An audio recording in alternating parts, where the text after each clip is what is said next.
going on, everybody? So I found this channel called Blackteanews while I was scrolling around on Facebook, and it's a TikTok channel though. But anyway, what it mostly seems to be is this woman just railing against the LGBTQ community.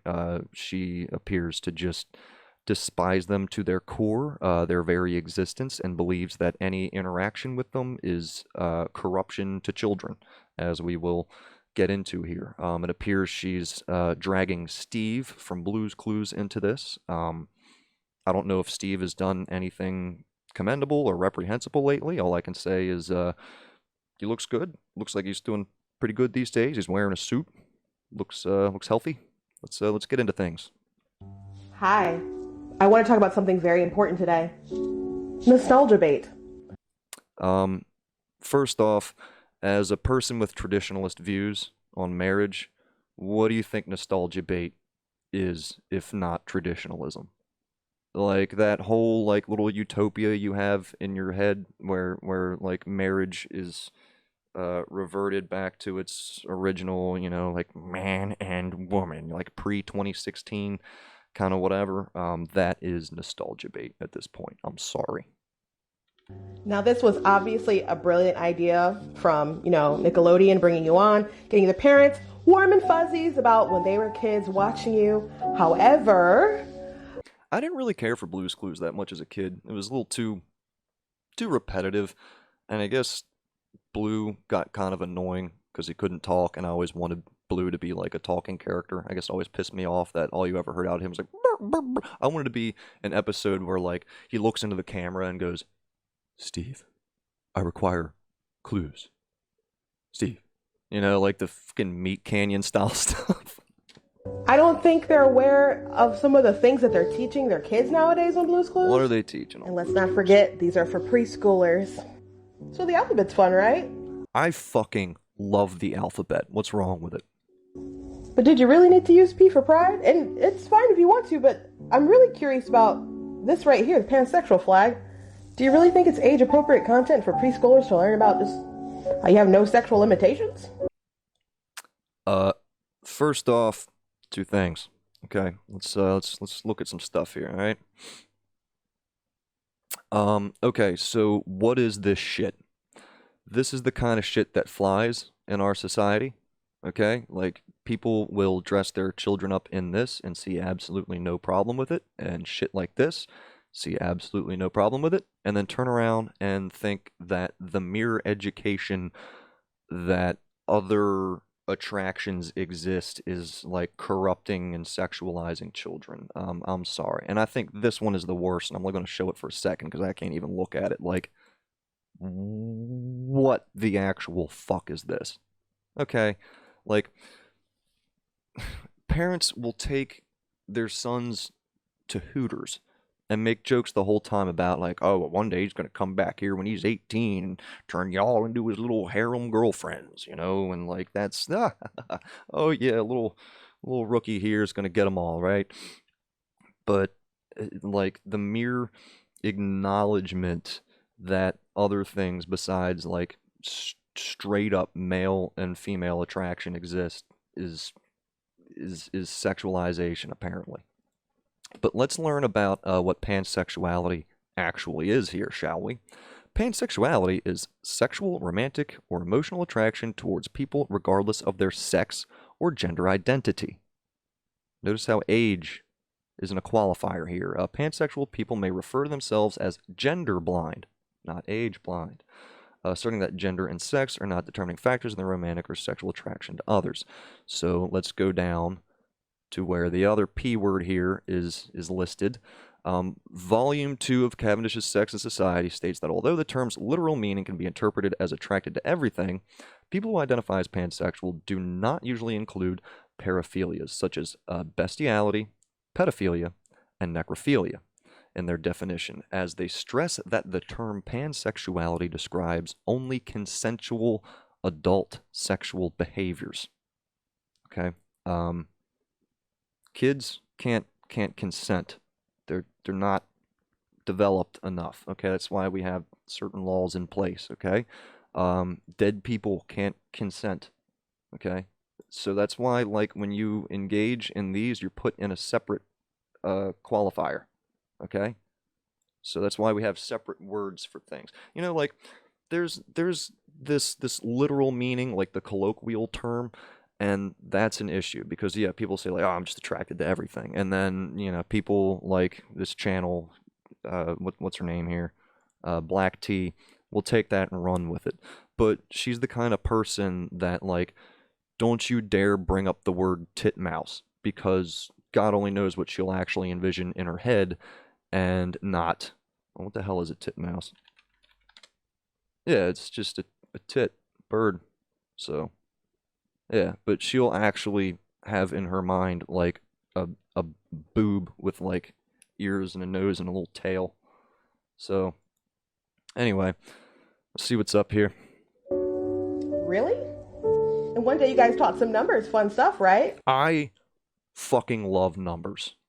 With a pride parade led by a drag queen teaching about different types of families. Curious enough, they never showed a traditional sort of family.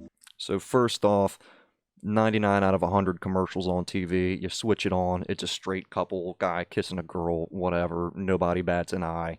The second some alternate family style is shown, she loses it. So it's funny how she's like, it's funny how you just had to feel the need to just put this in there. But what it is really is her hyper focusing on one instance of something in a sea of others. Like it's her being the triggered snowflake here. Okay, like this isn't some like full scale invasion of anything. This is like just a thing that has happened. That happens. Like these drag queen story hours, I think are a really good idea because, like, what is a kid gonna like more than like makeup and like sequined outfits and like is this not the reason why we bring them to like medieval times and the Renaissance fairs and all that kind of stuff? Like I don't, not only that, but like let's look at some drag queen style here. Like I'm sorry, but this is a lot more tasteful than what a lot of your average pop stars dress up in. Like look, like this is tasteful. I'm sorry. These are just like some jumpsuits.